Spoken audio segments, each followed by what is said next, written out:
Estimados amigos, a partir de 2018, la forma de cubrir la demanda eléctrica en México ha cambiado. Se pasó de permitir a los privados generar electricidad a limitarlos. La intención del gobierno actual es solo dejar que Comisión Federal de Electricidad suministre la electricidad a todos los usuarios y no dejar que la generación privada crezca, y mucho menos la generación fotovoltaica y eólica.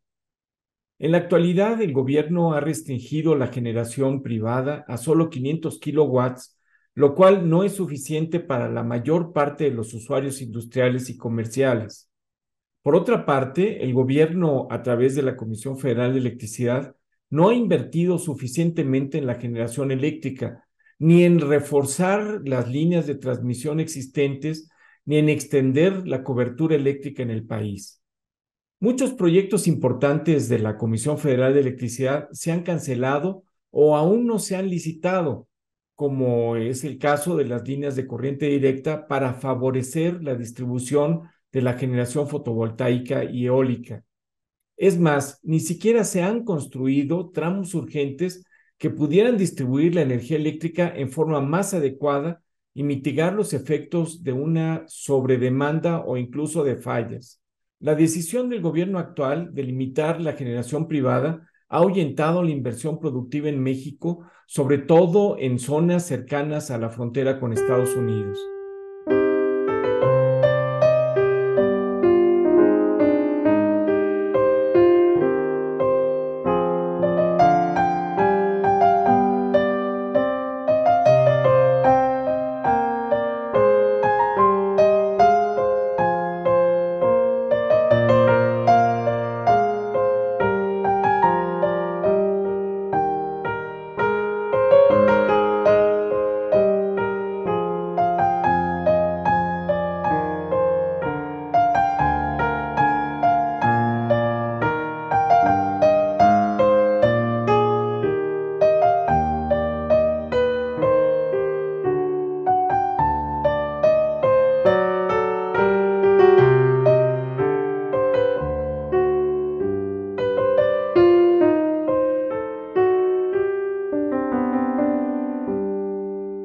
Previendo una controversia aún más grande entre Estados Unidos y China, empresas de todo el mundo se han interesado en instalar o relocalizar sus fábricas, sobre todo en Asia, y moverlas lo más cerca del mercado más importante del mundo, que es el de Estados Unidos. Ese es el fenómeno llamado nearshoring. Esto ofrece una gran oportunidad para México que desafortunadamente no se ha aprovechado suficientemente, y la razón es simple: no hay una oferta suficiente de electricidad estable y confiable. Es cierto, la Comisión Federal de Electricidad no puede proporcionar suficiente electricidad a esos lugares donde lo natural sería construir parques industriales para atraer empleos.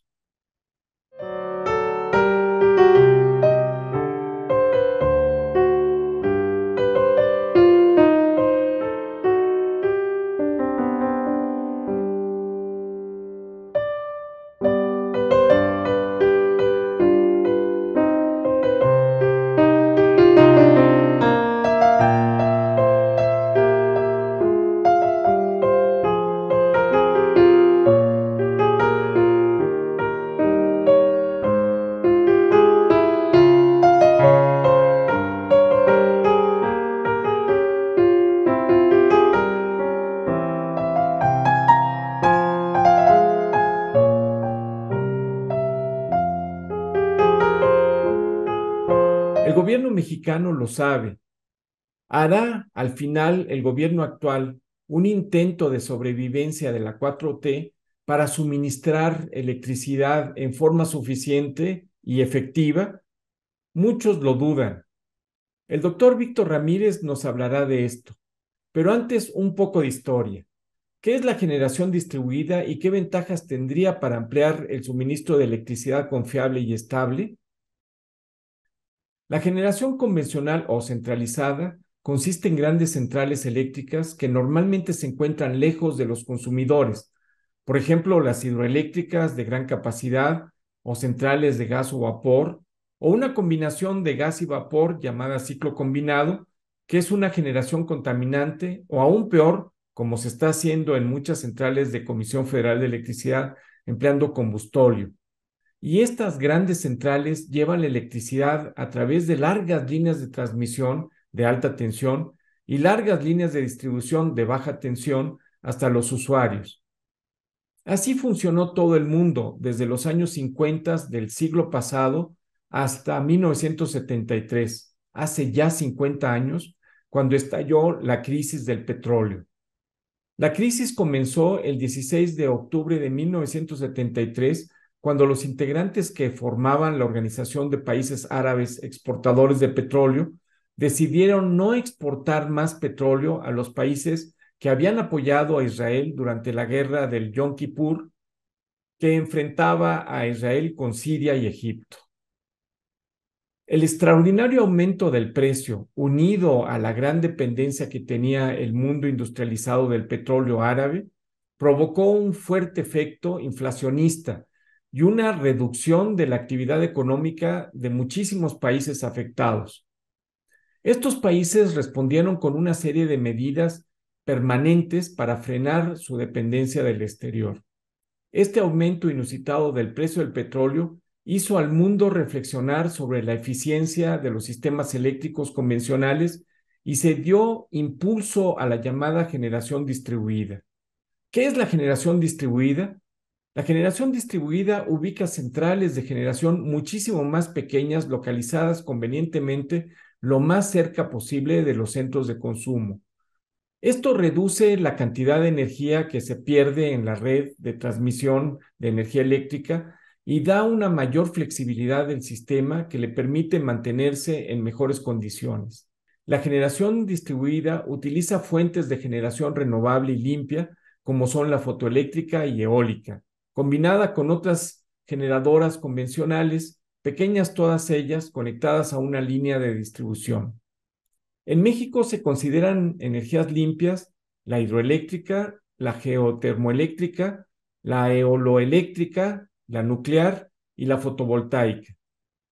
Parte importante de la generación distribuida es la cogeneración, es decir, que una central eléctrica instalada cerca de una fábrica o comunidad puedan, además de generar electricidad a los usuarios como producto secundario, pueden también producir, por ejemplo, agua caliente o calor para ser empleada en procesos industriales o como calefacción a comunidades en tiempos de frío.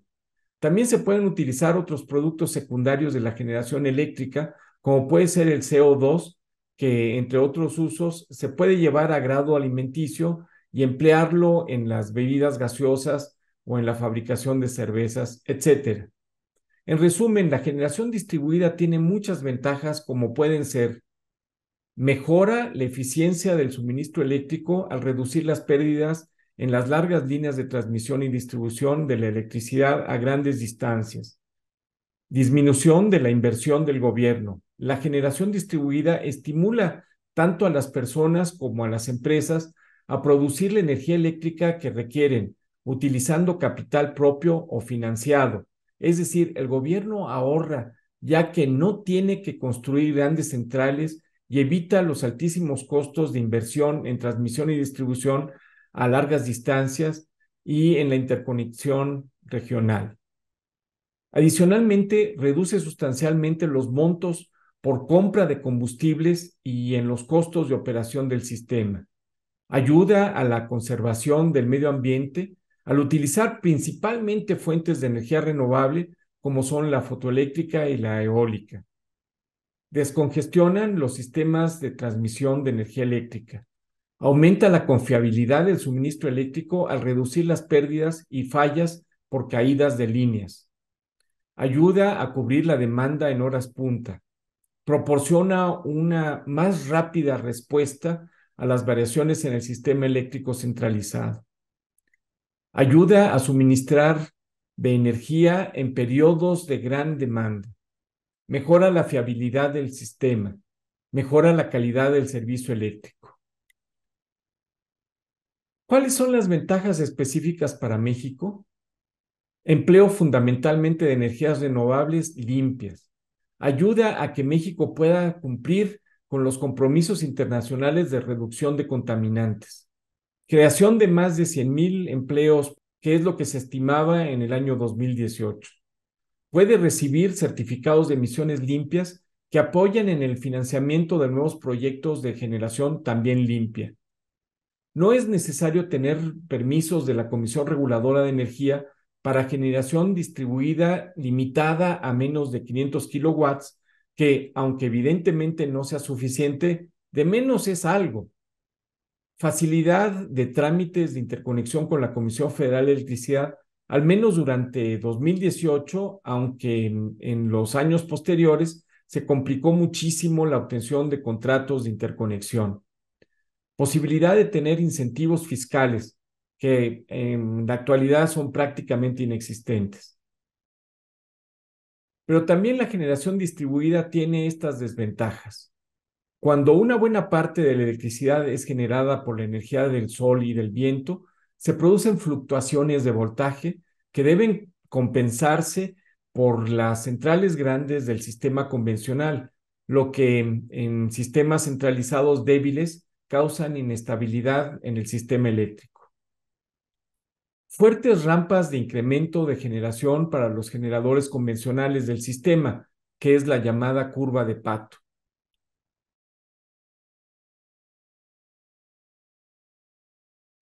Sobrecarga en las líneas de distribución donde se conecta un sistema de generación distribuida. Es decir, el sistema de generación distribuida se debe de conectar en un nodo de distribución que sea robusto.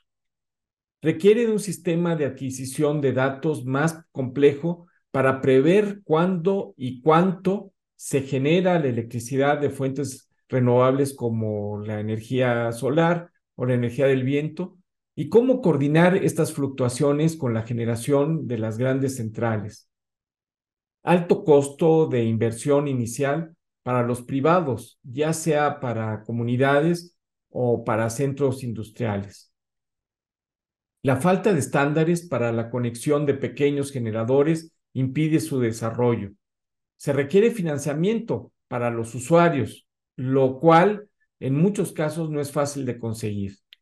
¿Cómo la Secretaría de Energía concibe la generación distribuida para México? En el capítulo 3, página 33 del Programa de Desarrollo del Sistema Eléctrico Nacional, el PRODECEN, de 2023 a 2037, indica que generación distribuida es el uso de tecnologías de generación eléctrica en pequeña escala, menor a 500 kilowatts, instalados en una casa, habitación, comercio, edificio, pequeña o mediana industria y sector agropecuario. Pueden impactar el consumo de la energía eléctrica y el perfil de la demanda integrada de un sistema eléctrico local. Sin embargo, el capítulo 4 del Programa de Desarrollo del Sistema Eléctrico Nacional, PRODECEN 2023 a 2037, página 52, se indica lo siguiente. La propuesta de instalación de generación distribuida en México considera a las entidades federativas con municipios que tienen menos de 2,500 habitantes, que son comunidades rurales, con altos porcentajes de población en situación de pobreza y con viviendas que no disponen de suministro eléctrico y que cuentan con 1% o menos de paneles solares instalados. ¿Eso qué significa? Significa que el gobierno está considerando la generación distribuida para instalarse en comunidades aisladas y pobres. No está considerando la generación distribuida para mitigar la carencia de oferta de electricidad de la Comisión Federal de Electricidad para el crecimiento de los parques industriales, de las fábricas o de las comunidades que pueden instalar generación distribuida. El PRODECEN considera la generación fotovoltaica como la predominante en la generación distribuida. Sin embargo, vemos que prácticamente no crecemos en México en cuanto al aumento de la generación ni fotovoltaica ni eólica. No ha crecido la generación eléctrica empleando energía del sol ni del viento. Los aumentos en la capacidad tanto fotovoltaica como en eólica de 2019 y 2020 se debe a la terminación de la construcción y la obtención de permisos de generación por parte de la Comisión Reguladora de Energía y el Centro Nacional de Control de Energía a proyectos que empezaron a construirse antes de 2018. En el capítulo 3, página 44 del PRODECEN, se muestra la evolución de la capacidad estimada de la generación distribuida fotovoltaica. En esta gráfica se muestra que la generación distribuida real en 2022 fue menos de la mitad de la estimada en la tendencia de 2018. Una gráfica que muestra en forma más clara que el gobierno no ha promovido la generación distribuida a partir de 2018 a la fecha es la siguiente. En 2017 se esperaba que en México la generación distribuida creciera en 500 megawatts anuales. Sin embargo, la realidad nos muestra otros datos según el PRODECEN 2023-2037. La generación distribuida en prácticamente todo el mundo se ve como una buena solución, pero en el gobierno de México parece que esto no es así.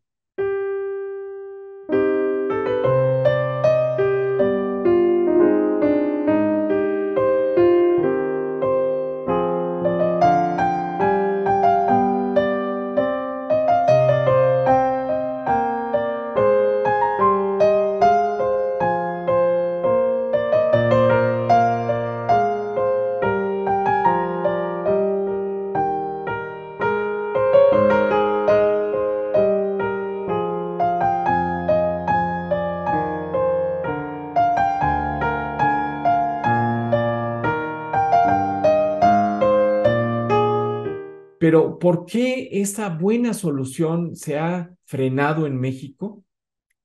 ¿Qué intento de sobrevivencia, si es que lo hay, está proponiendo la 4T en lo relacionado a suministrar electricidad que necesitamos para impulsar al país, sobre todo en aprovechar esta situación única de nearshoring en un escenario donde CFE no invierte lo suficiente y limita la generación privada? Este tema tan importante para México lo expondrá el doctor Víctor Ramírez, quien es un reconocido consultor en energía. Víctor Ramírez Cabrera es doctor en ciencias por la Universidad Nacional Autónoma de México, con estudios en materia de derecho ambiental, impacto ambiental y cambio climático. Es vocero de la plataforma México, Clima y Energía, socio de la firma de consultoría Perceptia 21 Energía. Es miembro fundador del colectivo We Tweet Energy. Ha colaborado como asesor en el Senado de la República, fue coordinador de la Fundación Liberal para el Desarrollo Sustentable, ha sido director ejecutivo de la Asociación Nacional de Energía Solar, ha colaborado con gobiernos municipales, estatales y el sector privado en planeación estratégica y de proyectos. Fue galardonado como campeón de la industria solar en el año 2019 dentro del Mexico International Renewable Congress por sus aportaciones al sector. Actualmente es socio de Energía a Debate, una publicación especializada y miembro de nuestro clúster metropolitano de energía. Bienvenido, Víctor. Hola Jorge, muchas gracias por la tan amable y tan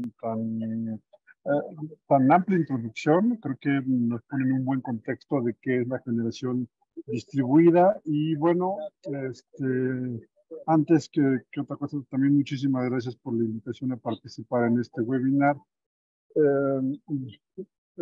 Bueno, ¿qué quisiera platicar con ustedes? Creo que muchísimos de nosotros hemos visto en los últimos meses que vienen cambios en generación distribuida, que viene nueva regulación o como lo conocemos comúnmente, bueno, más bien como es su nombre, son disposiciones administrativas de carácter general. Yo quisiera no solamente explicar lo que viene, sino explicar un poco el contexto, la historia un poco de la generación distribuida en nuestro país y en general ver qué es lo que viene, qué cosas vienen, qué innovaciones o cambios vienen para bien, que sin duda las hay, qué cosas creo que pueden ser espacios de oportunidad que hay que mejorar. Y vamos a platicar eso un poco al final, pero nuevamente agradezco y voy de lleno a la materia.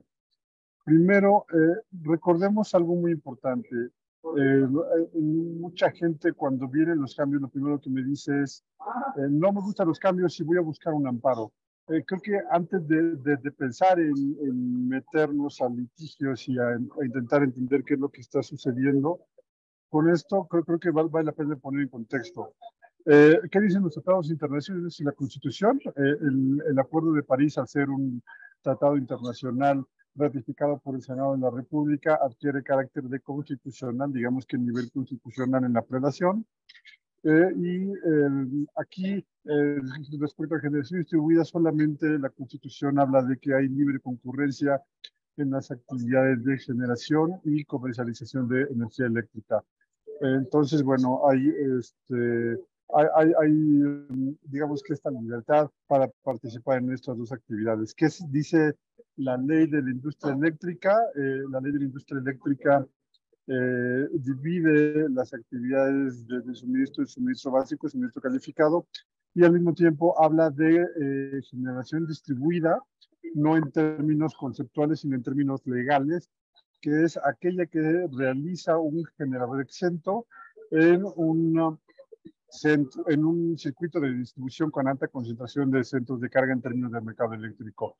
Yo me quisiera quedar con dos detalles. El primero es un generador exento es aquel que tiene una capacidad menor a 500 kilowatts de capacidad de generación, o sea que puede instalar una central eléctrica de 499.99 kilowatts, interconectarlo a un circuito de distribución. Esto es importante porque quiere decir que solamente aplica a media y baja tensión. En alta tensión no es posible realizar ese tipo de actividades, y bueno, finalmente puede hacerlo mediante dos formas de representación en el mercado eléctrico, que es suministro básico y suministro calificado.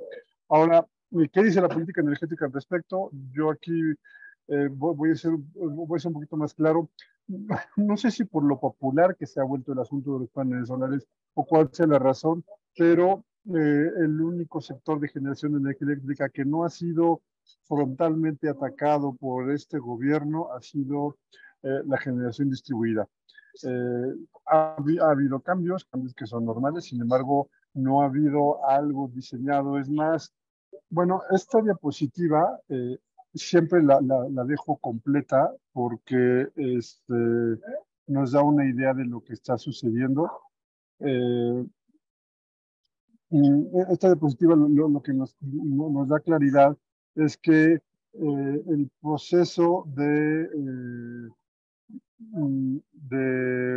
evolución de la generación distribuida es algo que no se previó en esta administración, sino que se venía previendo desde antes.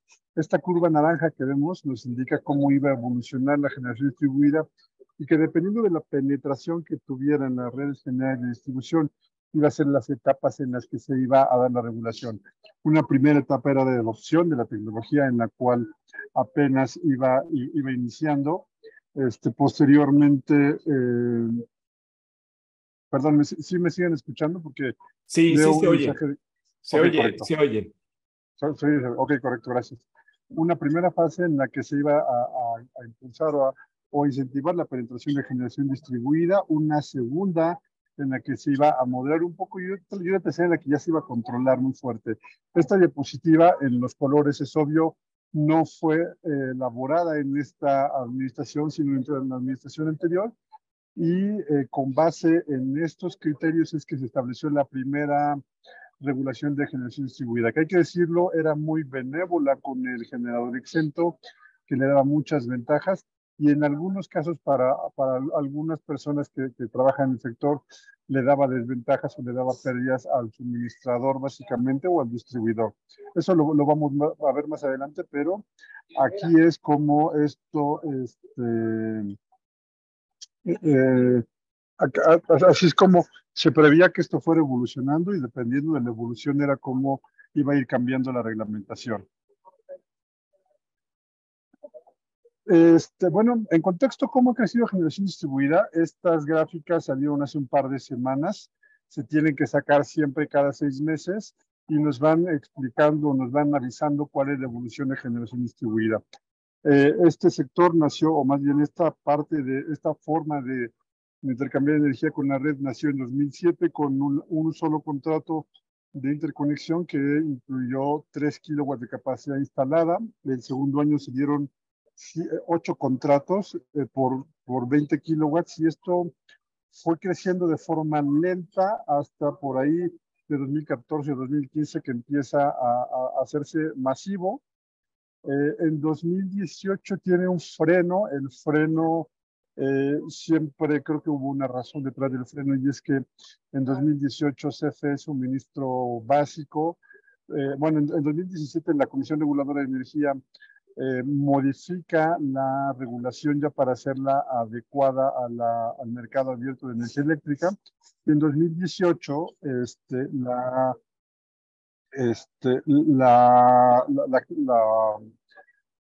CFE decía se ampara en contra del modelo de contraprestación de generación distribuida y eso hace que la gente tenga cierto temor y frene las interconexiones un poco. No frena todo, del todo, pero deja de crecer el sector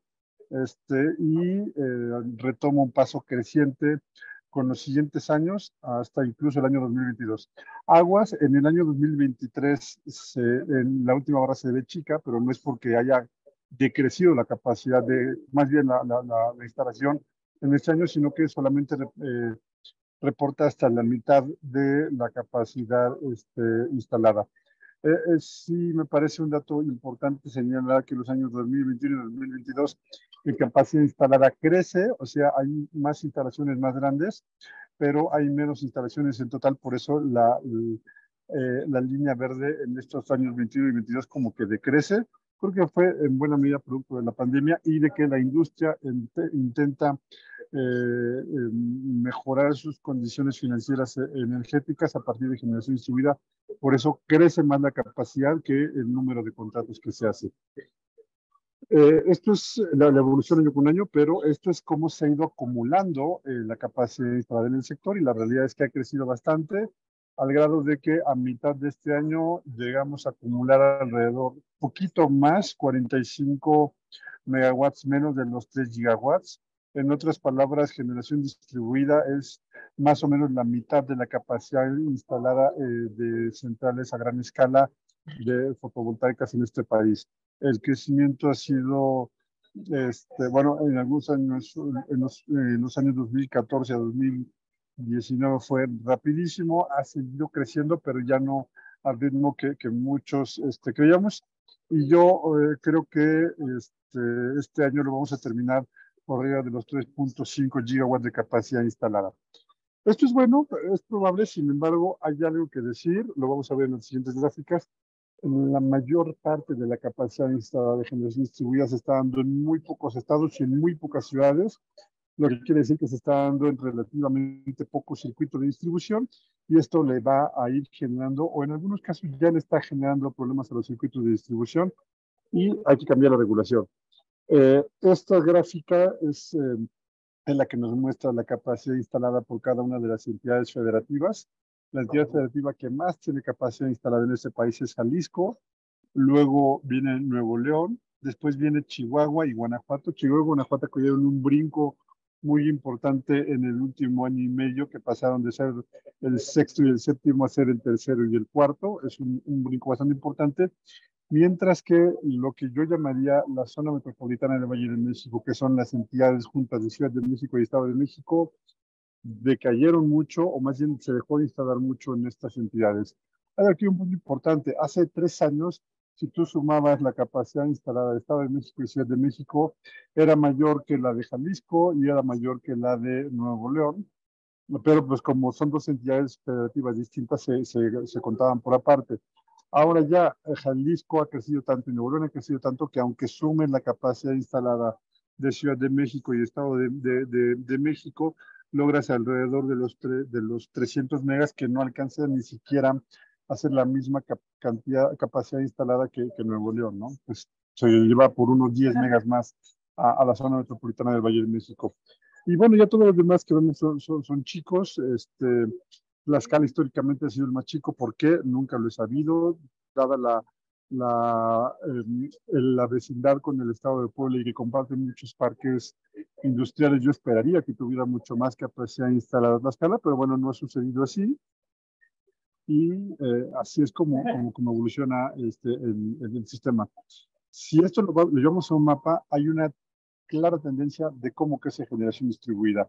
Hay una franja del norte muy clara desde Baja California, incluso, o Sonora, si lo queremos ver así, hasta Nuevo León, que curiosamente son zonas con costos de energía relativamente bajos. La otra zona es el Bajío, que crece rapidísimo, que aquí sí tiene costos de energía altos, y la península de Yucatán, más bien el estado de Yucatán, y en el estado de Yucatán sí tiene los costos de energía eléctrica más altos del sistema interconectado nacional, solo por debajo de Baja California Sur, que no está interconectado, pero del sistema interconectado nacional es el más alto. Entonces tenemos las dos regiones más altas en costos de energía, que es Occidente y la península de Yucatán, pero también una de las zonas más bajas en costos, que es la franja norte de Sonora a Coahuila. Si vemos el número de tipo de contratos de interconexión, nos vamos a encontrar que la gran mayoría de las interconexiones, más del 99%, son contratos en edición neta. Lo que vemos en la gráfica hay 4 barras, 2 apenas si se ven, pero la primera es muy chica, son los contratos que se dieron antes de las disposiciones administrativas actuales, o sea, antes de 2017. Todo lo que está de la línea intermitente hacia la derecha son los contratos que se dan ya a partir de la nueva regulación. La gran mayoría es net metering, y los números de facturación neta y venta total están totalmente equivocados. Lo he dicho cada vez que presento esta diapositiva, que no es mía, hay que decirlo, la tomo directamente de la Comisión Reguladora de Energía. ¿Por qué digo esto? Porque si hiciéramos una cuenta, una división entre la cantidad, la capacidad instalada y el número de contratos, encontraríamos que tanto en facturación neta como en venta total, el proyecto de cada parque tiene en promedio 10 kilos de capacidad de generación. La realidad es que para instalar facturación neta o venta total requieres un medidor 5 minutal que te esté indicando qué cantidad de energía generas cada hora, y este medidor cuesta alrededor de $1,000, $1,500. Entonces, con proyectos de 10 kilos, no te resulta rentable comprar un medidor de esa capacidad para hacer la medición de este parque y que sea redituable. Entonces, estos dos números están absolutamente mal, lo he dicho desde hace años, pero nunca han corregido, y yo creo que en realidad lo que tiene capturado acá son errores en la captura de los formatos que se han quedado ahí, porque no hay 5,000 personas o 4,800 personas que estén facturándole cada mes a CFE por la venta de energía en generación distribuida. Entonces, esta información es absolutamente falsa, y tanto CFE Distribución como la Comisión Reguladora de Energía lo saben. ¿Qué tecnología se usa? Hace un rato Jorge en la introducción hablaba de las tecnologías que se pueden usar. La realidad es que generación distribuida no tiene ninguna limitación, si bien lo que más se usa es solar por muchísimo, es más del 99% de la capacidad instalada es solar. La realidad es que puedes usar centrales de combustión interna, con centrales a gas, centrales eólicas, cogeneración, cualquier tecnología puedes usar, pero no todas se consideran generación distribuida limpia, solamente la solar, el biogás, biomasa, cogeneración y eólica. También la hidro. Gas y diésel o combustible tampoco se usan, y eso es un poco obvio, ¿no? Y bueno, el rango de capacidad en los últimos años, este dato es súper importante, y es que la capacidad contratada de generación en generación distribuida superior a los 200 a los 300 kilos representa solamente, o representa menos del 4% de los contratos, pero sí representa alrededor del 30% de la capacidad instalada. ¿Esto qué quiere decir? Cada vez hay usuarios más grandes que están instalando mayor capacidad de generación e intercambiando energía con la red, porque recordemos que la gran mayoría son intercambio neto. Y entonces, bajo todo este contexto, ¿qué es lo que tenemos? Cada vez más generadores inyectando energía en horas bueno, perdón, antes de esto, las propias las propias disposiciones administrativas de carácter general avisaban que cuando se llegara alrededor del 5% de la capacidad de generación de todo el sistema eléctrico nacional, tenía que haber un cambio de fase, se pasaba del espacio de la primera flecha al segundo y por lo tanto tenía que haber un cambio en la regulación. Y eso es lo que está sucediendo ahorita. ¿Qué está sucediendo, por ejemplo? Esto es una curva de precios de energía, lo tomé de una aplicación que pueden encontrar muy fácil en internet, que es de propiedad de Energy to Market. Lo que vemos en verde son los precios de energía en el mercado de día de adelanto y la curva naranja que vemos es la curva de generación de un parque, de un panel solar promedio, digamos. Lo que estamos viendo es que a la hora de la generación tienes costos de energía muy bajos y a la hora que no tienes generación, que es por la tarde o noche, tienes costos de energía muy altos. En otras palabras, los que generamos o generan con sistemas fotovoltaicos entregan energía a la red a horas de costo muy bajo de energía y como tienen intercambio neto, el net metering, reciben energía de la red a horas de costo muy alto de energía. Entonces eso le genera un desbalance financiero a la Comisión Federal de Electricidad, eh, más bien al Administrador de Servicios Básicos, que hay que decirlo al principio, al ser pequeño, y todavía en instalaciones pequeñas es muy difícil de calcularlo y de medirlo. Sin embargo, mientras más vayas teniendo instalaciones de 400, 500 kilos de generación distribuida y hagan este intercambio, el flujo y por lo tanto el daño financiero a las empresas tiende a ser más alto. Entonces, una de las reglas básicas de net metering y la gente, los empresarios más viejos, digo más viejos en el sector, no de mayor edad, sino lo platicaba hace tiempo con chavos de 25 o 30 años que estaban iniciando en este mercado, me dicen, net metering tendrá que desaparecer y es una tendencia casi irreversible. Entonces, bueno, hay otras cosas que la nueva regulación tenía que tomar en cuenta y que son, digamos, tendencias irreversibles. La primera es que no puedes seguir permitiendo que cualquier persona le meta mano al sistema interconectado nacional. E instalar un generador eléctrico, aunque sea en un techo, aunque sea en un circuito de distribución, estás metiéndole un factor adicional de incertidumbre, si queremos verlo así, al sistema eléctrico nacional. Entonces, es obvio que tienes que evitar que alguien sin los conocimientos necesarios lo haga. El problema es que la regulación actual, la que tenemos en este momento vigente, promueve sin querer que cualquier persona instale, no hay restricciones además en los hechos a los equipos y esto tuvo dos efectos. Uno es que se prostituyó el mercado y yo siempre que hablo de esto hablo mucho de la película de Ratatouille, no sé si todos la han visto, pero una de los principios de la película de Ratatouille es que un chef muy experimentado decía que cualquier persona podía cocinar y el otro chef decía que no cualquier persona podía cocinar. Entonces era una guerra entre dos visiones ahí muy interesantes. Al final del día, yo creo que cualquier persona puede instalar paneles solares siempre y cuando tenga la certificación y la capacitación adecuada. El problema es que las reglas en este momento dejan que cualquiera lo haga y hay gente que hoy es carpintero, mañana plomero, pasado mañana instalador de fotovoltaico,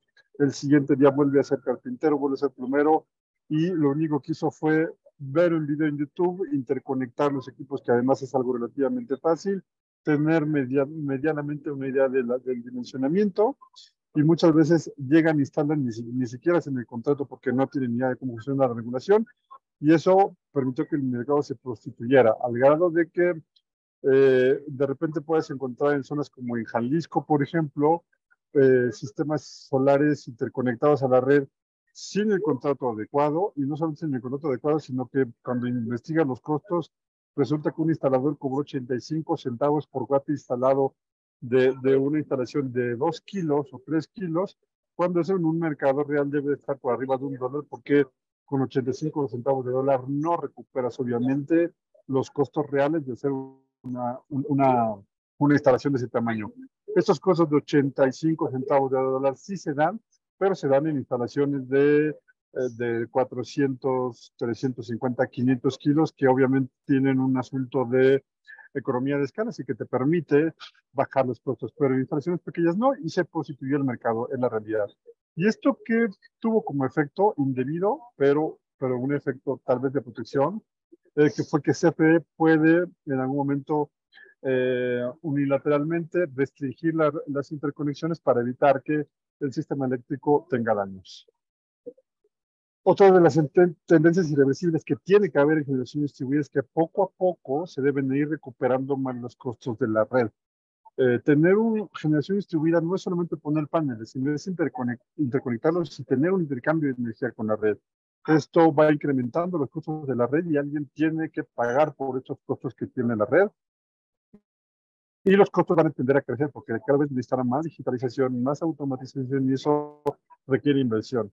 Y eso, ¿quién tiene que pagarlo? Pues finalmente los que somos los usuarios. Y lo ideal es que lo pague quien está generando esa incertidumbre, que es el generador exento. Otro punto es que se tiene que ir fortaleciendo la regulación por asuntos de seguridad física de la red.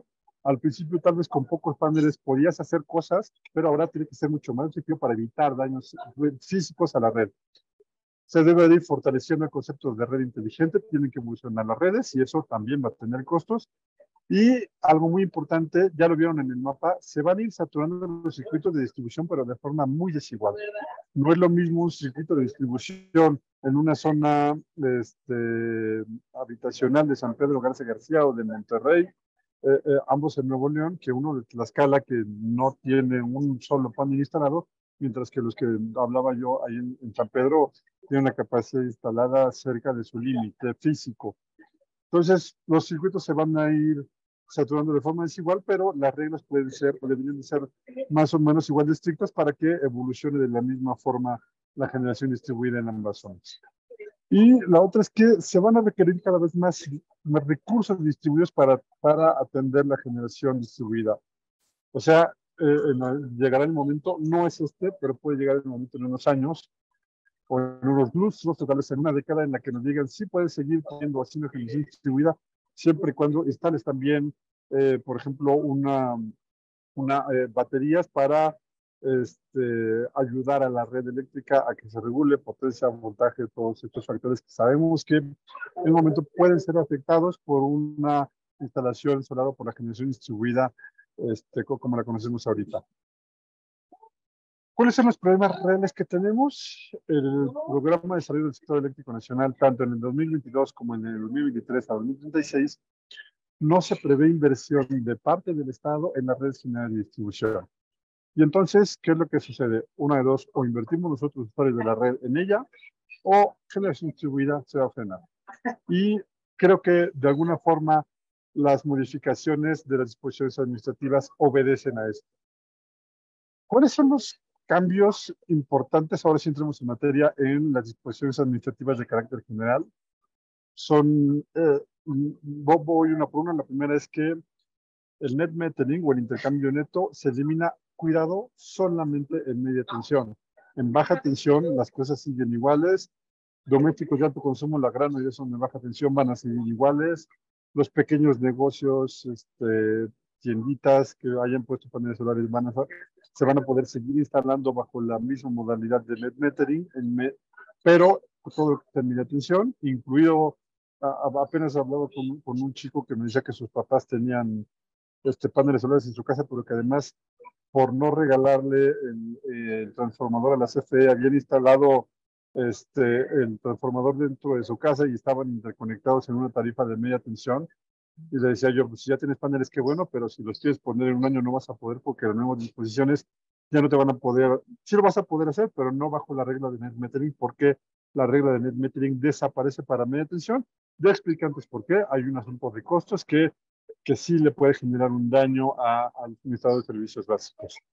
El segundo punto es que crea una figura que se llama autoconsumo para la media tensión. ¿Qué es el autoconsumo? Es yo instalo, bueno, voy a ver un poquito más adelante una descripción con gráficos para que sea más clara. El tercer punto que me parece muy bueno, obliga al solicitante a que su instalador de paneles fotovoltaicos tenga aprobado el estándar de competencia 586.01, que no es otra cosa más que una capacitación laboral que te dice esta persona sí sabe hacer instalaciones de centrales de generación solar, fotovoltaica interconectadas a la red. Ahora se vuelve obligatorio, esto es muy bueno porque ya por lo menos, aunque no es perfecta, eh, tienes ya un requisito mínimo con el que tienes que cumplir para iniciar, para poder hacer instalaciones y vas a evitar que alguien con toda la ignorancia del mundo lo pueda seguir haciendo. Eh, el siguiente punto es que modifica el modelo de pago de contraprestación. En este momento, si tú tienes excedentes de energía eléctrica o haces una instalación de venta total para venderle en generación distribuida energía eléctrica al suministrador de servicios básicos o al suministrador de servicios calificados, te pagan a precio marginal local por tu energía. Ahora desaparecería eso y se iría a un costo de subasta que es un costo muchísimo más bajo. Recordemos que México tiene récords y costos de energía eléctrica más bajos del mundo gracias a las subastas, pues ahora ese costo tan bajo es el que le quieren pagar al generador exento. Y otro punto es obliga a estudios de red en las nuevas interconexiones de media tensión. Otro punto obliga a la supervisión por parte de acreditados con el estándar de competencia 1181. Aquí ya lo platicaré un poco después, pero creo que aquí hay un error que comete la Comisión Reguladora de Energía. Me voy a explayar en todos estos puntos adelante, ¿no? Si quieren apuntar, si tienen dudas, y los continuamos adelante, pero no lo estoy tocando de lleno porque vamos a hablar un poco más de ellos adelante. Otro punto es que vuelve obligatoria la certificación de los equipos, básicamente con el UL 1741. O sea, ahora ya no vas a poder instalar cualquier equipo a la red, sino que tiene que tener esta certificación.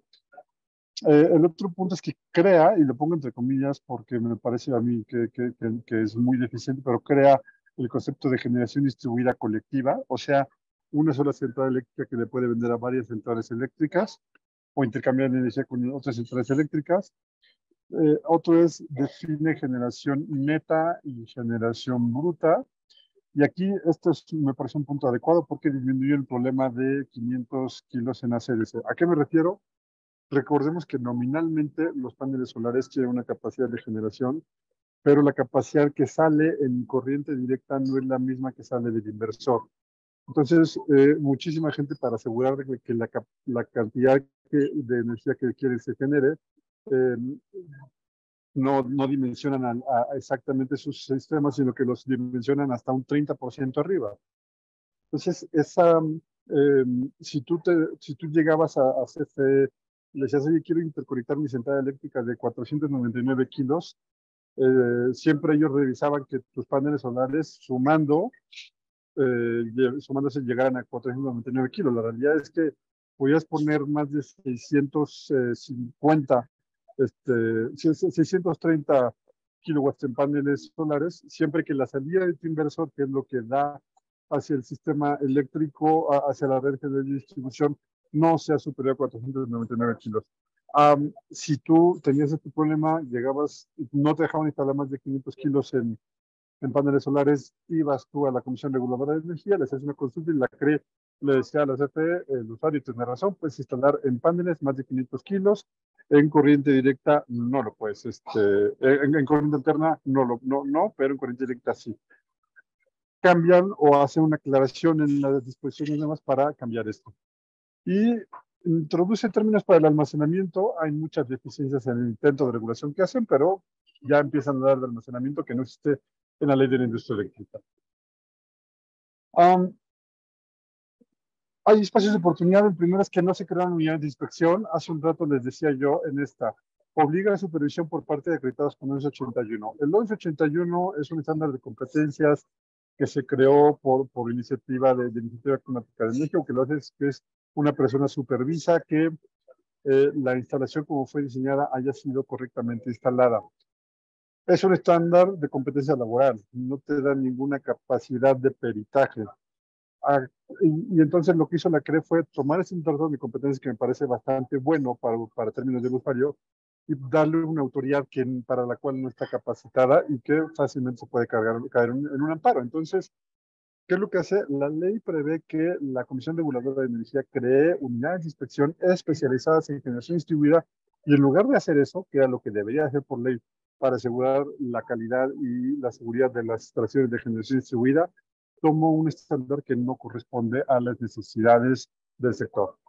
Ni legalmente está facultado para ello. El segundo es que no se inicia un proceso regulatorio con las estructuras. Uno de los grandes problemas que tienen las instalaciones de generación distribuida en este país es que se hacen con materiales inadecuados. Yo he visto instalaciones hechas con madera o con estructuras de aluminio, pero de ventanas que no cumplen con lo que se requiere y ponen en riesgo a la población. Y pues no se ha hecho algo al respecto. El tercer punto es que sí, ahora le exiges al instalador que para hacer una interconexión tiene que tener este tabla de competencias 586.01, sin embargo no es vinculante. O sea, él llega, firma, entrega el contrato o la solicitud de interconexión y se acabó. No, no hay nada en la regulación que diga esta persona se vuelve corresponsable de esta instalación, que es lo ideal para que el vendedor ya deje de vender basura y se dedique a mejorarse como vendedor, como instalador. No digo que todos vendan basura, pero hay muchos que lo hacen y que se vuelva corresponsable legalmente hablando de la instalación, cosa que en este momento no sucede. El otro asunto es que no se regula el almacenamiento, o sea, lo introduce, pero no lo regula. Un punto muy importante es que estas nuevas disposiciones administrativas de carácter general derogan dos cosas que había antes. Una es la disposición administrativa de carácter general vigente y la segunda es el manual de interconexión de generación de centrales eléctricas menores a 500 kilowatts. El problema es que las disposiciones administrativas de carácter general solamente se aplican, la parte administrativa solamente se le aplica a el suministrador de servicios básicos. O sea, lo que nosotros, cuando nosotros vamos por CFE y le solicitamos la interconexión, sin embargo, el suministro calificado no está atenido a las disposiciones administrativas por ser una parte no regulada. Entonces, el suministrador de servicios calificados no tiene reglas para la interconexión porque se deroga el manual de interconexión de este tipo de centrales. Ahí hay un error grave que creo que no han detectado, incluso a pesar de que sí se les dijo en los comentarios. Los nuevos esquemas, esta es la parte más interesante. Primero, net metering, todos ya la conocemos, cómo funcionaba, funciona exactamente igual. Tengo mi central eléctrica, una parte de mi energía se va a mi centro de carga, lo que no se consume en mi centro de carga se va a la red y la red me lo regresa a la hora que yo lo necesite y se hace un balanceo entre lo que entrego y lo que recibo de la red y al final del mes se va haciendo un balance, al final del año se paga en uno u otro sentido la energía sobrante o faltante. Y, y y el único cambio ahora es que el excedente de energía que tuviéramos como generador exento ya no se nos va a pagar a precio marginal local o promedio, sino que se nos paga a este modelo de contraprestación que es lo más bajo posible, que son las subastas, el costo de las promedio de las subastas de energía eléctrica de largo plazo. El net billing se mantiene en cualquier nivel de tensión, que es yo genero energía eléctrica y todo lo que genero se le inyecto a la red eléctrica y me lo paga al costo de esta contraprestación y todo lo que consumo lo sigo consumiendo a mi tarifa normal. Y la única diferencia aquí con lo anterior es que de nuevo ya no nos van a pagar toda nuestra generación a precio marginal local, sino que nos lo van a pagar a modelo de contraprestación, que es, insisto, básicamente el costo de subastas. Entonces es mucho más bajo. La venta total sigue exactamente igual, con la diferencia, de nuevo, de que ya no se nos paga el excedente de energía a precio marginal local, sino a valor básicamente de subasta. Y este es el nuevo modelo, que es el autoconsumo. Yo genero energía eléctrica, todo lo que genero se puede ir a mi centro de carga, pero lo que no se quede en mi centro de carga en ese momento se va a la red y la red me lo paga a el costo de subasta.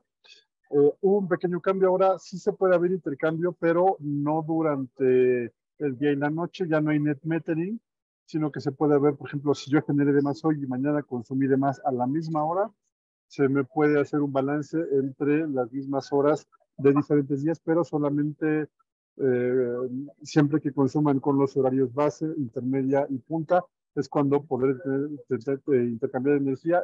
La intención es que no nos regrese energía a horas de generación cara contra horas de energía de generación barata que estamos nosotros inyectando. El, el error para mí es el modelo de contraprestación porque está basado en los costos ponderados de las subastas. Esta medida, desde mi punto de vista, es inequitativa. ¿Por qué? Porque al ciudadano le paga el mínimo que pueda el costo de energía generada por un generador exento, mientras que CFE le están pagando 5 o 6 veces el costo de generación que el ciudadano, incluyendo las ineficiencias de CFE, que las terminamos pagando nosotros. Y hay algo interesante, es que este modelo como está va a hacer que nosotros le entreguemos excedentes de energía a CFE Aguas. Esto es solamente para los nuevos contratos. Todo lo demás, lo anterior, se queda a precio máquina local. Pero todos los nuevos contratos que tengan excedentes y que le metan energía a la red, se lo van a entregar a precios mucho más baratos. Sin embargo, no hay ningún cambio en la estructura tarifaria. Y entonces CFE va a seguir cobrándole al ciudadano el costo total de energía, incluyendo el promedio con sus propias plantas ineficientes, pero a nosotros, los pequeños generadores, nos van a pagar al costo más bajo posible. No diría yo que hay un daño, pero sí hay un asunto de inequitativo, ¿no? De inequidad acá.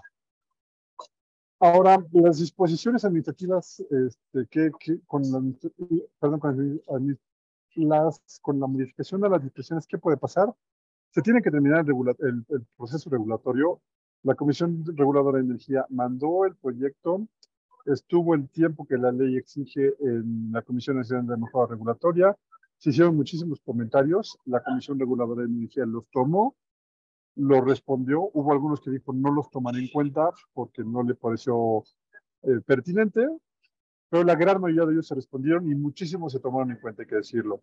CONAMER ahora debe de evaluar si considera que es suficiente y da por concluido el proceso o pedir ampliación de comentarios a la Comisión Reguladora de Energía.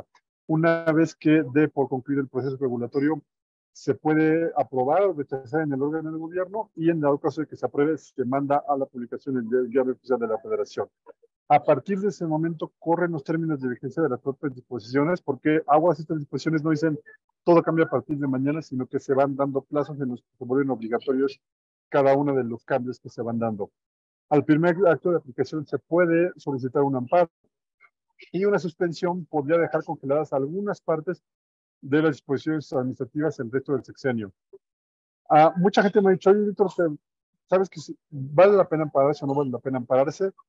Y desde mi visión, intentando interpretar la Constitución y la ley, no soy abogado, pero no sé una interpretación de lo que dice la Constitución y la ley, y sabiendo que un amparo no es otra cosa, sino que mantener a salvo los derechos constitucionales, eh, yo hago estas ponderaciones. Estos son los 5 temas en los que me han hablado de los que la gente quiere ampararse. Primero, la eliminación del net metering en media tensión. Yo no intentaría ampararme porque la Corte muy seguramente le va a dar la razón al regulador. Es decir, si tú estás eliminando la figura del metering en media tensión para evitarle un daño al erario, me parece considerando que estás regulando un mercado basado en costos, me parece algo positivo y yo también como promotor de generación de seguridad, también debo decirlo, me parece positivo que se elimine el net metering en media tensión porque eh, estaba generando un subsidio cruzado a favor de la industria, ¿no? Creo que es bueno y la Corte, si se va a la Corte, creo que le va a dar la razón al regulador. Si estamos en contra de este modelo de contraprestación en que nos van a pagar el costo más bajo posible, el de subastas, creo que sí hay un asunto de inequidad y creo que ahí sí podría proceder un amparo, pero no soy abogado, no soy juez, es solamente mi criterio interpretando lo que dice la Constitución. El tercero es la limitación a nuestros propios. Este punto no lo toqué, es un punto muy específico y lo voy a explicar muy rápido. Si tú tienes una central eléctrica en venta total, toda tu energía, como la veíamos en esta diapositiva, toda tu energía se la tienes que inyectar al sistema. Entonces no puedes usar nada de la energía que generaste con los paneles para, para absolutamente nada. Y entonces, si tienes que monitorear tu central eléctrica, si tienes que llegar a cabo otro tipo de actividades, no puedes tomar energía de ahí para hacerlo. Entonces tienes que tener un sistema aislado. En el primer proyecto de generación distribuida, de esas modificaciones de disposiciones administrativas de carácter general, te decían que hasta un 10% de la energía de tu central eléctrica lo puedes usar en estos servicios, en estos usos propios. No sé por qué razón lo eliminaron, ya que hay un error, y esto sí se puede, se podría amparar porque le estás quitando herramientas de trabajo a la propia central eléctrica. El otro punto, mucha gente me dice, "Oye, es que me quieran parar en contra de la obligación de tener un estándar de competencia 586.01 para poder instalar". Creo que hay un asunto de seguridad de las personas, y creo que el Poder Judicial le va a dar la razón a la Comisión Reguladora de Energía, es decir, no cualquier persona por razones de seguridad puede meterle manos al sistema eléctrico nacional, entonces perderíamos el amparo ahí. Pero en el 81 sí, ¿por qué? Porque el 81 es una capacitación laboral y y eso no necesariamente le da las facultades de peritaje a una persona que haya tomado este estándar de competencia, y por lo tanto creo que ahí sí puede haber un amparo. La última, las limitaciones a generación distribuida colectiva. La generación distribuida colectiva puede tener dos visiones. ¿Qué es la colectiva? Lo recuerdas, lo nombro como lo nombré hace un rato.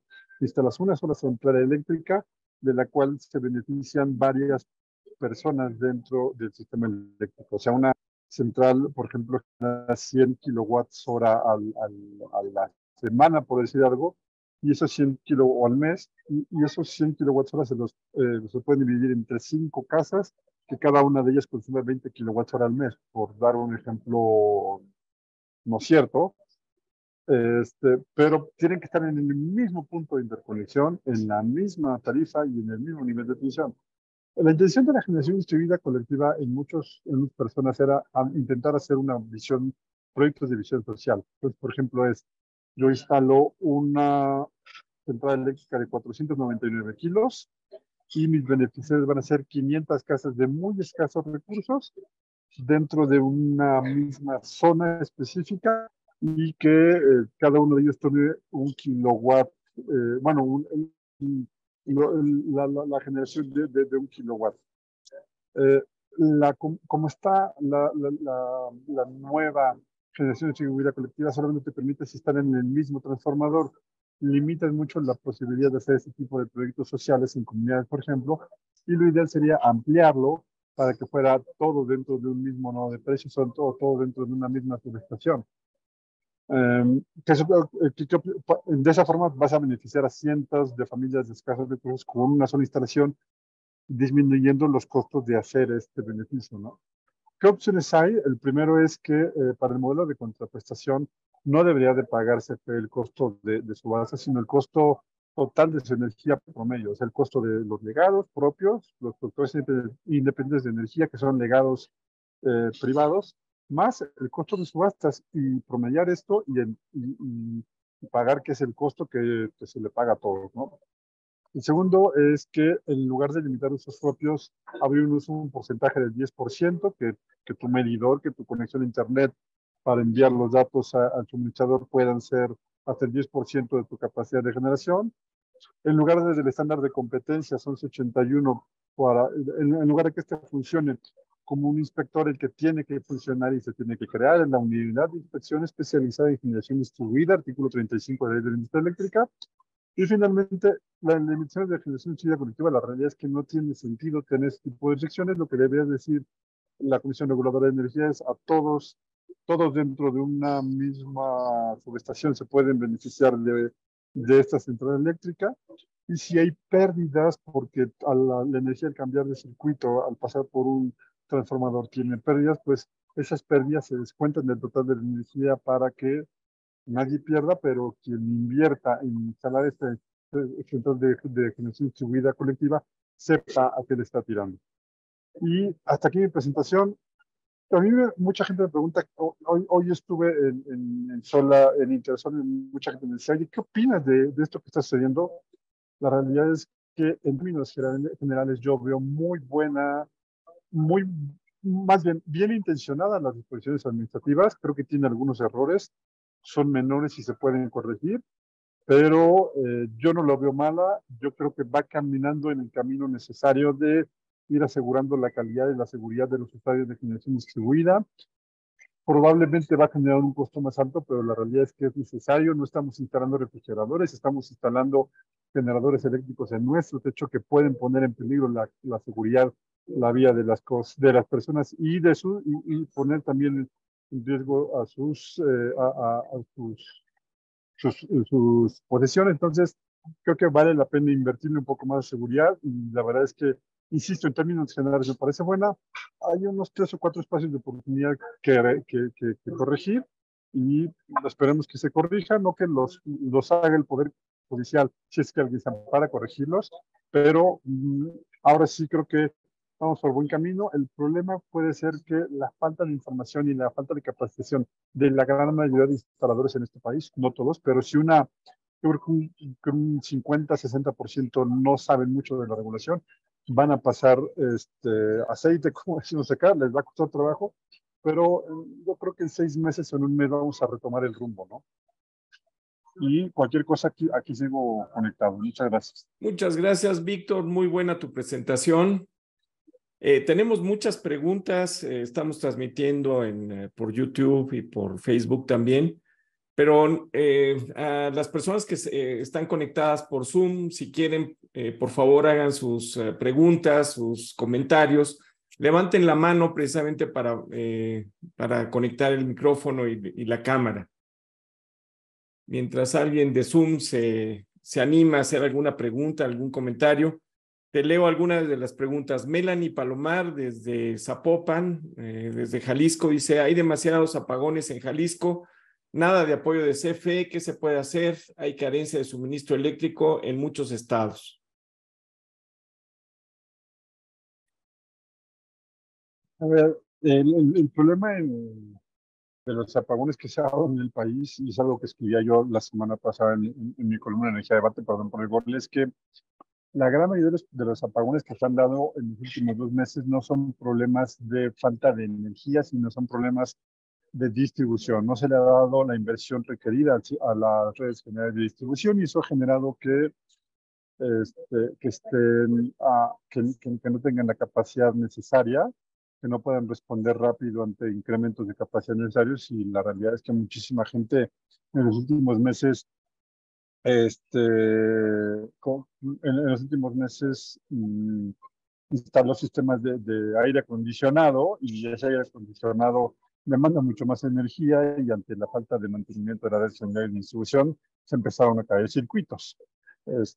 Hubo también zonas en las que fue por problemas de transmisión, hubo problemas, por ejemplo, en esta línea Lajas-Güemes, que ha sido un dolor de cabeza para el SENACE, pero que no han querido hacer los refuerzos necesarios. Y también hubo zonas como la península de Yucatán donde hay problemas por falta de generación, pero casi la gran mayoría de los apagones que hubo en los últimos meses fue por problemas de distribución. Lo que hay que hacer es exigir al distribuidor que haga las inversiones, para las cuales también tiene dinero, y ha sido una decisión política no invertir ahí. Gracias, Víctor. Pedro Ibarra dice, ¿crees que en la próxima administración se harán cambios para promover la generación distribuida y aumentar la oferta de electricidad? Y también viene una segunda parte de esta pregunta. Dice, ¿se podrá dejar a los privados construir sus centrales de autoabastecimiento sin tantas restricciones? Y bueno, una pregunta adicional, la hago al aire, pero posiblemente no tengamos una respuesta. Dicen, ¿qué opinan Xóchitl y Claudia? Pedro Ibarra. A ver, voy en orden. Perdón, ¿me repites la Sí, segunda? desde luego, dice, ¿se La podrá primera dejar, pregunta? la primera pregunta es, ¿se podrá dejar a los privados construir sus centrales de autoabastecimiento sin tantas restricciones? ¿Qué opinan Xóchitl y Claudia? ¿Y crees que la próxima administración se harán cambios para promover la generación distribuida y aumentar la oferta de electricidad? A ver, lo primero, me voy en orden que escuché la primera vez. La primera es si se harán cambios. La realidad es que la generación distribuida está creciendo bien. Va a tener, creo que cuando salga ese dispositivo van a tener un pequeño impasse, una desaceleración, no se van a caer, pero sí una desaceleración. ¿Qué es lo que hace falta? Liquidez, como en casi todo, y qué es lo que puede hacer el gobierno, meterle meterle esfuerzo para que no necesariamente sea el Estado, pero que haya modelos de financiamiento mucho más ágiles. Si logran eso, generación distribuida va a despegar rapidísimo y dar certeza, es lo que se requiere. No hay mucho más que pueda hacer el Estado desde ese punto de vista. La segunda pregunta es autoabastecimiento. Señores, perdón, el autoabastecimiento desapareció con la reforma eléctrica de 2013.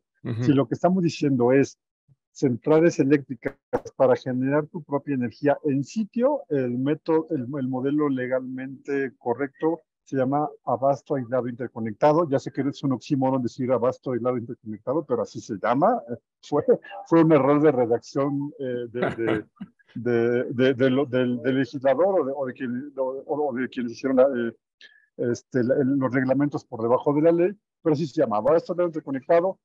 Eh, Siendo honestos, lo han permitido en los últimos años, lo han permitido en la primera mitad del año, si no me equivoco, 15 permisos, son muy pocos, y la realidad es que también hay falta de certeza de los inversionistas y por eso mucha gente no lo hace, porque dicen, ¿para qué intento algo que no se va a dar?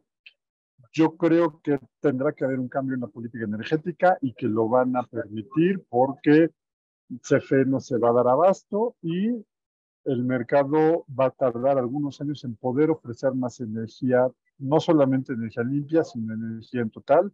Lo dije en mi columna de hace 3 semanas.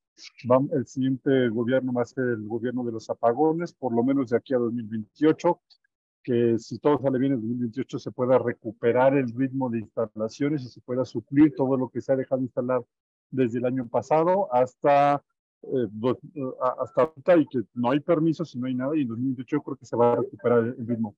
¿Qué opinan Xochitl y, y Claudia? Claudia ha impulsado o ha intentado impulsar generación distribuida, no le ha ido nada bien.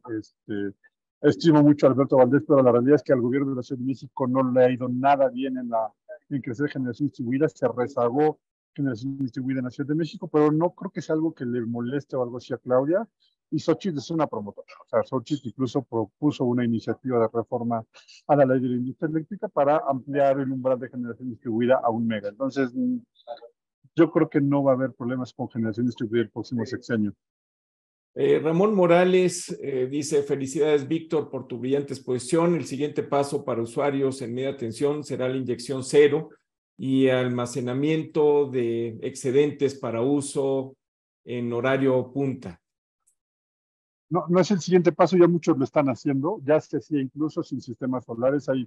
Conozco empresas que tienen sistemas de almacenamiento solamente para este peak shaving, tomar energía en base y soltar energía en punta a su propio centro de carga. Yo creo que va a suceder todavía mucho más y además está llegando con fuerza de almacenamiento. Creo que sí, tienes toda la razón, eso va a suceder. Mira, tenemos el gran placer de tener aquí en en esta conferencia a Fernando Mimiaga, que fue uno de los primeros desarrolladores, si no el primer desarrollador de generación eólica. Nos gustaría muchísimo, Fernando, que nos dieras tu opinión. Si tienes alguna pregunta, pues adelante.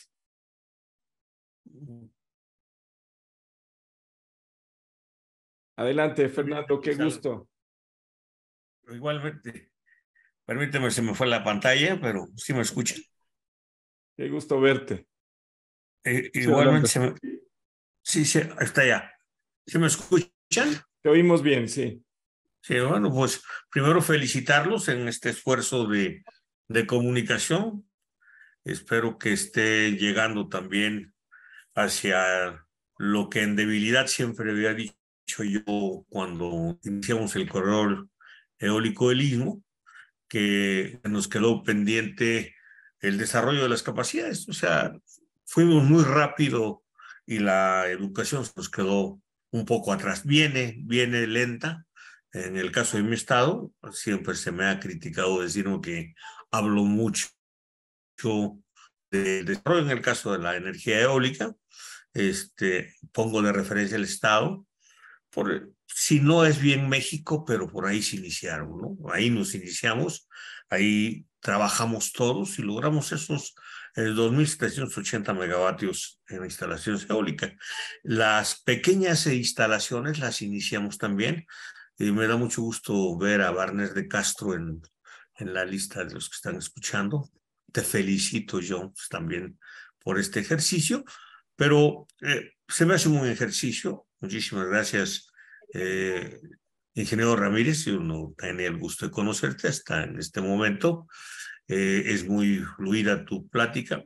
Creo que debe llegar, y como tú dices, no solamente a estas capacidades que tienen que venir, construyendo la generación distribuida, porque sí, esta entrada al mercado de mucha gente con falta de experiencia o por hacer negocios, pues trae algunos bemoles que con el tiempo se tendrán que corregir para mantener la estabilidad del sistema. Pero felicidades a ti, Jorge, felicidades, don Víctor, felicidades a todos aquellos que están conectados. Esperemos tener relaciones. Es la primera vez que tengo contacto con el clúster de energía. Le agradezco un agradable encuentro que tuve hace unos días con Jorge, y pues estoy a sus órdenes. Creo voy a difundírselo a las universidades de mi estado. Yo soy oaxaqueño, algunos ya me conocen, para que vayamos haciendo sinergias. Es un buen ejercicio tener este tipo de charlas, y que la pandemia nos enseñó, porque estábamos muy alejados a esto, estábamos acostumbrados a reunirnos de cara para poder resolver nuestros problemas. Muchísimas felicidades, muchísimas gracias por el tiempo de ambos. Tres cosas, hicimos algunos ejercicios hace mucho tiempo con fotovoltaicas, creamos algunas formas.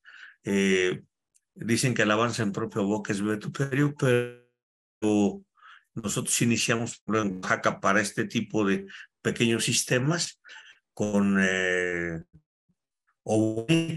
General Motors, con unas baterías, me acuerdo, de hidruros metálicos en la Sierra Sur de Oaxaca, para ir resolviendo los problemas por el sistema, independientemente de la novedad de las baterías, que era un problema y que sigue siendo, creo, un problema cuando se deshacen. Eran las que usaban los recursos actualmente los carros eléctricos, y se estaba experimentando para un segundo uso. Pero ¿qué fue la novedad ahí? La creación de un centro de servicios para comunidades para que le dieran mantenimiento. Yo siempre he dicho que cuando queramos implantar algo, tenemos que ir de abajo hacia arriba y no de arriba hacia abajo. O sea, si bien es cierto que en la parte central, donde se encuentra el desarrollo de la comunidad o la gente capacitada, se generará primero el plan maestro, pero para poderlas implementar tiene que ser de abajo hacia arriba. Y son éxitos extraordinarios, porque cuando llegamos a tratar de instalar sin consultar, se generan conflictos y se generan grandes problemas. Al rato, elefantes blancos, ¿no? Tirados máximo cuando son recursos del Estado, y se dan a fondo perdido, son obsequios. Yo creo que debe haber una sinergia en la que las comunidades o los usuarios de la extrema pobreza sean participantes, se les capacite como, y actualmente de aquellos ejercicios que eran plantas pilotos sobreviven. Llegó la convencional y ahí vive todavía, y están como unos sistemas de emergencia para esta gente. Algún día lo platicaremos.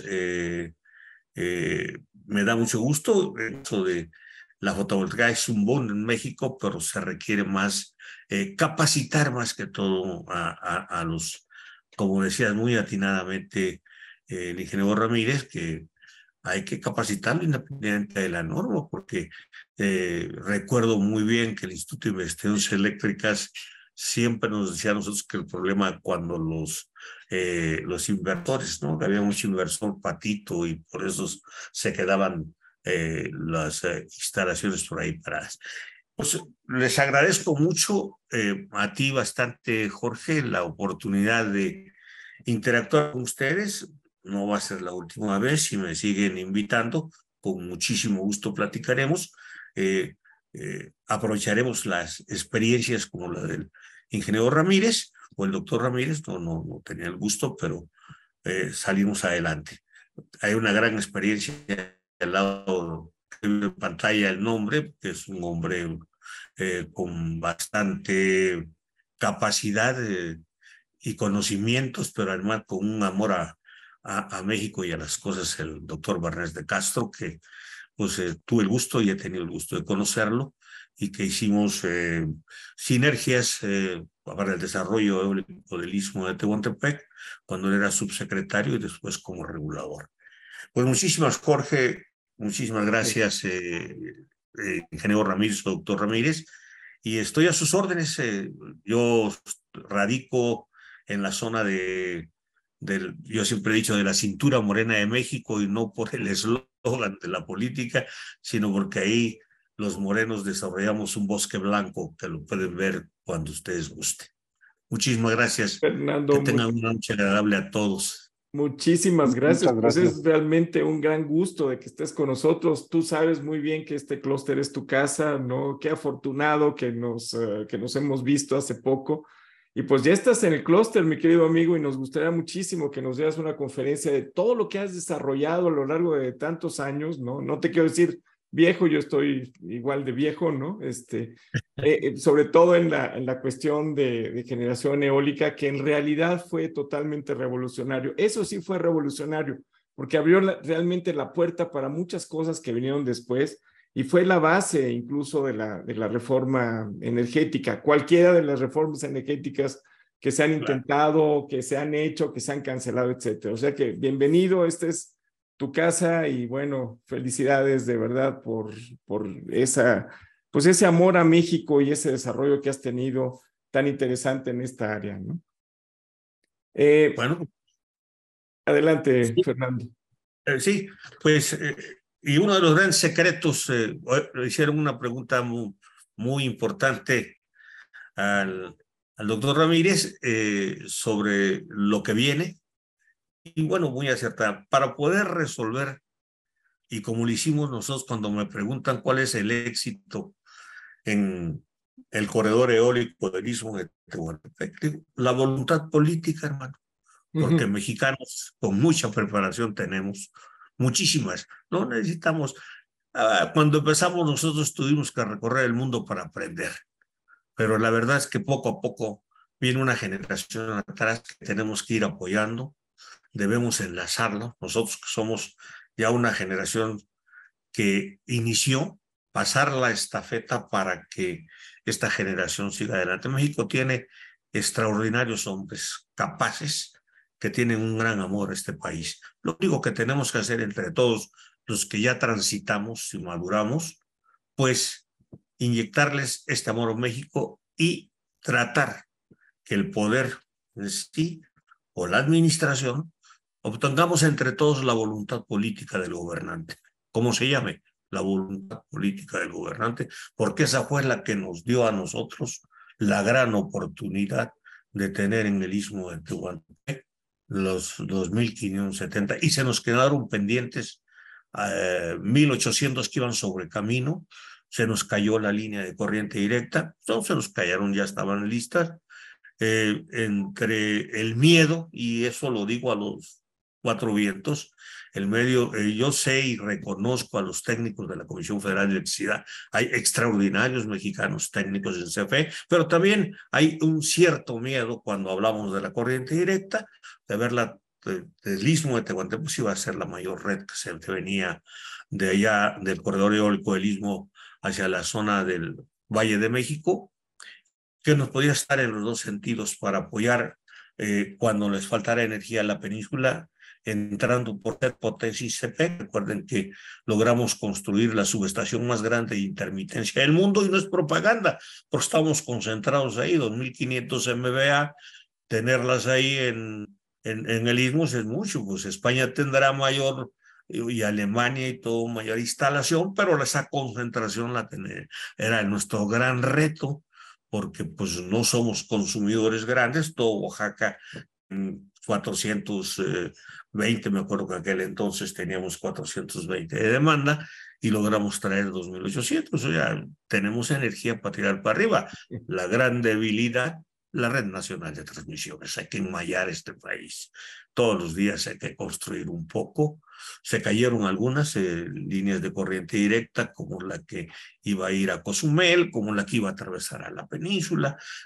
Están hablando de la central que se va a dar en el norte, en Sonora, pero o sea, maestro, hay que hacer las redes eléctricas, no hay otra que hacerla, y entrarle, dejar de preparar a los muchachos y a la nueva generación para que se hable de la corriente directa, para en el caso de la renovable, ¿no? En el caso de los lugares donde tan distantes como el nuestro, donde se encuentra el recurso, llegue. Es muy elemental, hay que hacerlo y pues de nuevo ser reiterativo, voluntad política para que podamos salir adelante todos. Y entre todos, que lo he escuchado y me da mucho gusto escucharlo, este profundo amor que le tenemos a este país. Gracias, Fernando. Muchísimas Pues gracias por precisamente escuchar. Sebastián No, nos gracias a dice algo ustedes. que tal vez compacta lo que has dicho. Dice, no es cuestión de precios, ni de ideas, ni de técnicas, es cuestión de ganas y a veces veo que el gobierno no tiene ganas. Y también dice, el verdadero plan B es batear a las empresas productivas. Si fuera tan fácil la generación distribuida, ¿por qué tenemos tanta falta de oferta eléctrica?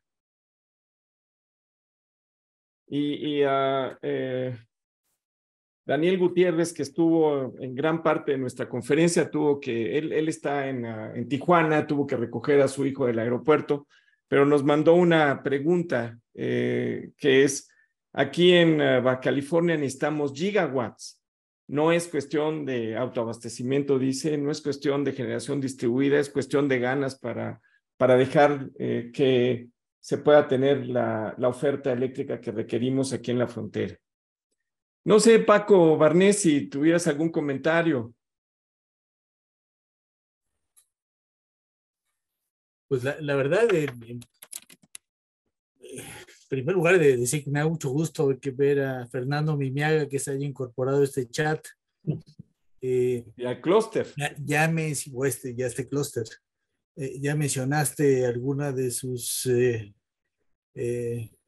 antecedentes y cualidades. Yo quisiera mencionar que fue uno de los grandes promotores que nos hizo a los funcionarios de hace 20 años del sector energético reaccionar para encontrar la forma de cómo sí podíamos modificar las reglas del juego para darle lugar a las energías limpias intermitentes, particularmente la eólica en aquel momento, pero que dieron lugar también posteriormente, abrieron la puerta a la energía solar, sin poner en riesgo al sistema y sin afectar los intereses de la Comisión Federal de Electricidad.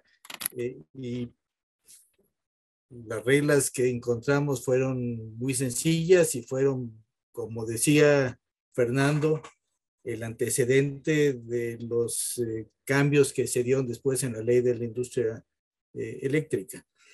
Y fue sí, gracias a la persistencia de gente como Fernando que entendimos el problema, convencimos a ciertas autoridades que estaban muy reticentes, que pensaban que las intermitentes era algo que había que combatir y que eso no pasarían más que sobre su cadáver, ¿no? Finalmente acabaron siendo grandes promotores algunos de estos funcionarios que antes se resistían para seguir abriendo las reglas de juego, ¿no? Y felicitar a Víctor, la presentación me pareció excelente, es una muy buen resumen, una buena presentación de cuál es la situación que hoy está tratando de entrar con las nuevas reglas, las ventajas que evidentemente aporta y los problemas que sí resuelve, tanto de seguridad como de inequidades o afectaciones que sabíamos que estaban eventualmente hacia la CFE, pero que en el principio para abrir brecha había que poner el terreno lo más parejo posible para que las inversiones se promovieran y que eventualmente sabríamos que el respaldo que da la CFE por una parte tiene un costo que tiene que ser absorbido por el usuario y no por la empresa. Y segundo, que hay que asegurarnos que no saturemos las zonas en donde está instalado sin poner en riesgo, poniendo en riesgo el sistema, ¿no? Y que eso hay que limitarlo. Pero al mismo tiempo, Víctor ha señalado muy claramente algunos de los errores que tiene estas nuevas disposiciones y que eventualmente, si no la corrige ahora la CRE, va a haber que corregirlos. Algunas que son inequidades, esto de que en un sistema de intercambio con el sistema, está bien que no te reconozca la energía que me das al mismo valor que la energía que te devuelvo porque no la tiene. Pero tampoco es válido que la energía que me das sea la energía que obtengo más barata a través de sistemas muy eficientes de generación de gran escala, que la pequeña escala definitivamente no está diseñada para eso y que no es el propósito. Cuando lo que está haciendo esta energía es desplazar energía que le sale mucho más cara a la CFE si la tiene que generar o comprar en el mercado el momento que la generación excedente está entrando al sistema. Entonces, esto evidentemente es absolutamente inequitativo para el sistema. No le va a ayudar mucho a la CFE porque no son grandes volúmenes lo que está en juego, ni mucho menos. Esto es muy marginal para la economía de CFE y sí es un gran freno para la entrada de generación que pueda resolver problemas al usuario y que le aporta valor al sistema cuando genera excedentes en las condiciones correctas. Entonces, me parece que es un grave error tratar de poner reglas abusivas de este tipo, ¿no? Y esto caerá por su propio peso. Y yo creo que una de las grandes oportunidades que tenemos para la generación distribuida en este país es cuando el Estado deje de tomar una posición pasiva para permitir la generación distribuida que se va a dar solamente en el caso de usuarios que están pagando una tarifa que justifica la inversión, para pasar a un esquema propositivo y activo donde el propio Estado sea el impulsor de la generación distribuida, particularmente para promover el desarrollo de generación distribuida en apoyo y beneficio de las comunidades de menores capacidad económica y de menores ingresos, que no, la tarifa que pagan subsidiada no permite financiar un panel solar o una capacidad de generación distribuida. Ya no la tarifa lo justifica, ni siquiera la capacidad o la disponibilidad de recursos permite que el usuario de pequeño consumidor lo haga, y sin embargo para el Estado es una inversión extraordinariamente buena el subsidiar la inversión para el ahorro y en lugar de subsidiar el consumo, particularmente en esta zona donde hay un impacto económico y social importantísimo y donde la energía más cara que tiene para la CFE en distribución no es el gran consumidor de alto consumo en la zona urbana, en el medio de las ciudades, es el pequeño usuario que está conectado en las zonas marginales a distancias grandes, donde para la CFE el llevarles energía eléctrica es un costo promedio mucho más alto que el que tiene llevar el costo de kilowatt hora al gran usuario. Y es donde el Estado está dedicando enormes recursos en forma de subsidios a las tarifas eléctricas, y el principal beneficiario de promover una generación distribuida con esquemas de financiamiento adecuado, donde parte del costo lo absorbe el usuario a través de la tarifa, que es un pago que sea equivalente a la tarifa que estaba pagando antes de que le pusieran el panel, y el Estado que se está beneficiando de quitarse de encima el costo que implica el seguir subsidiando la energía que consume en promedio, y permitir de esta manera un desarrollo social eh, mucho más eficaz, porque le permite al usuario no solamente tener acceder a la electricidad que le permita tener 3 focos, que es lo que el 15% de los usuarios domésticos de este país que están conectados es lo que tienen, a poder tener un panel solar que le permita emprender alguna actividad productiva adicional de pequeño alcance, pero de gran importancia para poder generar actividad económica adicional en la zona donde se conecta. Yo creo que ese es una enorme área de oportunidad para el país y que hay que impulsar con la siguiente administración, porque estoy seguro que tanto Claudia como Xóchitl entenderán bien este problema, porque la presente administración o no lo ha entendido o lo ha ignorado. Yo creo que esa es una de las grandes áreas de oportunidad. No sé cómo lo ves, Víctor. Yo quisiera retomar un poco el tema y respondiendo un poco a la pregunta, una de las preguntas que están haciendo, y es el asunto de generar tu propia energía y quitarle un cargo al Estado. Hay algo que ha estado sucediendo, alguien pregunta del auditorio, no alcancé a leer quién fue, que qué pasa con las generaciones, perdón, con las empresas que están cerca de la frontera que requieren generar hasta 2 megas de capacidad o requieren una instalación de hasta 2 megas. Honestamente, ¿qué ha sucedido? No sé si lo dije hoy, lo que pasa es que hoy he tenido muchas pláticas en en el marco de Intersolar, entonces ya mi mente ya no me ubica si lo dije allá o lo dije acá, pero este gobierno, al menos este año, se han dado 15 permisos de abasto de lado interconectado. ¿Cuáles son las condiciones de abasto y lado interconectado? Sí, lo dije acá, ya me acordé, cuando corregí que dije que no era autoabastecimiento. Yo tengo una central eléctrica que genera con la misma capacidad que tengo yo de demanda promedio, y entonces genero toda la energía eléctrica que puedo consumir con esta central eléctrica que puede ser paneles solares. Siempre que sea menor a 4 megas o 3 megas, y siempre también que no vaya a exportar yo energía a la red, la Comisión Reguladora de Energía está dando ese tipo de permisos.